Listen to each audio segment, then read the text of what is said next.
Hey, pro wrestling fans and fans worldwide, this is Sam Houston, and I am Mike Messier. Sam, thanks for coming out to meet me today, buddy. You're welcome, brother. It's a pleasure to meet you. You know, I remember as a kid, for those that you should know, but if you don't, Sam Houston, former Central States wrestling champion. He was the Mid-Atlantic champion, had a great match against Crusher Khrushchev at Starrcade 85. He pinned superstar Billy Graham at the first Great American Bash in a six-man tag. Eventually, you went over to WWF, and you had a feud with Danny Davis that a lot of people remember. One time, we're listed as the #1 contender for the Intercontinental title. Wrestled for that at WrestleMania 5. Yeah. How did that go? It's not real good. I didn't think I'd take the belt home. Yeah. But you've just had a great wrestling career, and you've tell us. And your father, your family is a well-known wrestling family. Grizzly Smith, Jake the Snake Roberts. You were married to Baby Doll for a while. But Sam, how and Rockin' Robin, your sister, former WWF Women's Champion. Don't forget Samantha Starr, my daughter, my youngest daughter. She's wrestling now. So, yeah, it's a family business. You know, a lot of people talk to me and they ask me, well, you know, how long have you been in the business or how long have you been a wrestler or whatever. Well, I've been actually in the ring wrestling since 1983. But I've been in the business all my life. I started in it. My dad was a main eventer everywhere we went. We'd go to a different territory every 3 or 4 months. By the time I was 7 years old to start school, I'd lived in 21 different places in the country. We'd be in Los Angeles 1 minute, Charlotte, North Carolina the next, back down to Texas, back up to Oregon. We were all over the country back then. And it's the only life I've really known. You know, it's the only life I'm comfortable with. It's the only life I've known is why. You know, I make friends easy. I enjoy people. Since I got sober, I've been sober 11 years now, y'all. But since I got sober, I seem to be enjoying a whole lot more and finding out who I am inside and what I like to do. And I like to help people. You know, I like to help them as much as I can. Our job on this earth is to be out there and be with our brothers and sisters and to lend a hand, you know, to give that blessing and whatever blessings I can bestow on anybody I want to, you know, because it makes their burden a little bit easier.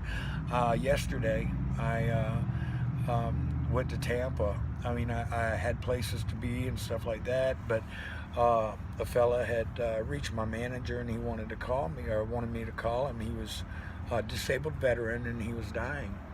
And so I told my manager to get his address. My manager did, and I showed up at his house yesterday. And we visited for a while, you know. And it was a good visit and did a lot for him. And you know, and it was really cool. I didn't know they were having a Legends luncheon like yesterday in Tampa. But they did. I went to the Legends luncheon. I saw Haku, Joe Gomez, a lot of the great guys that I'd grown up with. Steve Kern. Steve Kern was telling one story about Haku, and he goes, "Wait, I got a better Sam Houston story I'm going to tell you." You know, so it was really nice. They made me champion for the day. They gave me the walking tall Buford Pusser stick. Nice. And the whole 9 yards. And what was really good about the whole thing was, and I didn't know, and thank you, Lord, because he's the one that put me there. Barbara Goodish is a very good friend of mine. I met her at the CACs a few years ago. That's Frank Goodish's wife, Bruiser Brody, just to let y'all know. She's a very dear person. Well, when I first got out of prison, I made it to the CACs. A lot of people, they took me in. You know, and me feeling as a convicted convict and everything else. And my only crime, my crime wasn't against anybody other than myself. I was an alcoholic and it was a DUI. But I did my prison time, and I've come out the other side, and I've come out the other side a better person. But Barbara was there, and she said, "Why are you here?" I said, "My dad started Frank out. My dad was the one that put Frank and Stan together and tagged them up." And everything, and I told her, I said I couldn't miss this for the world because she's such a special person to me. And I was so glad to be there. It was a blessing that I didn't know, you know. So it was just an awesome experience. And then I got to go to Orlando and see some friends of mine from the church. I went through a ministry class there, and I've been approved for a ministry with Assemblies of God churches. Congratulations. I've done a whole lot of studying in my time. You know, when I was in prison, that was a long time, y'all. And you got two choices when you're in a place like that. You can either just lay out and wait your time out, or you can do something to better yourself. Well, I used every minute, every day to better myself. I got really deep into the Word, into studying the Word. I earned 3 college credits through the American Bible Academy. Nice. I did a whole lot of study. I've done a lot. And because the most important thing is in life, and I believe this with all my heart, the most important thing we can do as a people is to be there for our brothers and sisters. And the greatest thing I can do for anybody out there is to tell you that our Creator, Yahweh, people call it, He's the great I am, you know. But He's offered us everlasting life, and the best way I can do anything for anybody is to make sure you're saved. And if you want to get saved, talk to me. I'll explain to you about how to do it, you know. And it's the best thing I could do for anybody, is give them lead them the way to the everlasting life, lead them to their Creator. You know, you need to have a one-on-one relationship. So that's how I feel. I like what you said, that when you're serving time, it's like either you can serve the time, but also have the time serve you, instead of just, you know, wasting it or waiting for that to get out. Oh, you're doing productive stuff. I could not stand being in a cage, and oh gosh, it killed me. I'd volunteer to go work. I worked in one place. I volunteered to go out and work in the fields every day in the garden they had. But we weren't getting a lot of vegetables and stuff like that, so through the commissary I was able to get me a little salt shaker, and I love cherry tomatoes. Right. So I get on that cherry tomato, and I'd be eating as much as, you know, as I'm picking. So, but it was good. I mean, when you are in a place like that, there are things that you can do to not get anything illegal. Of course, you can get anything you want in there anyway. Right. You got enough money. There was one camp I was in, you could have got a 22, wow, a pistol, for $150.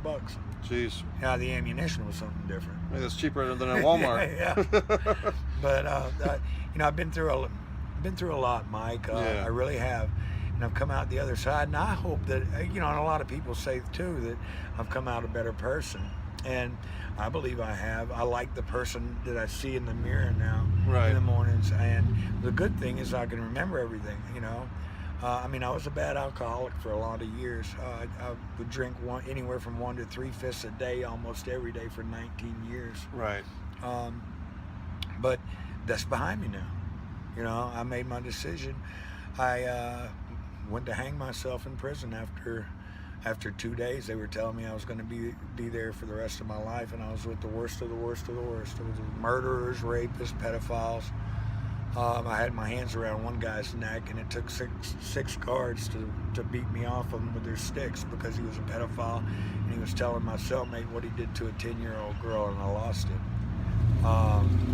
He was going to breathe no more. Right. I had my hands on his throat.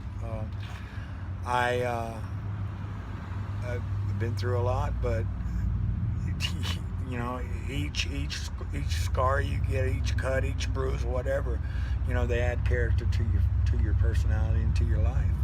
You know, my scars tell a story, and so do I.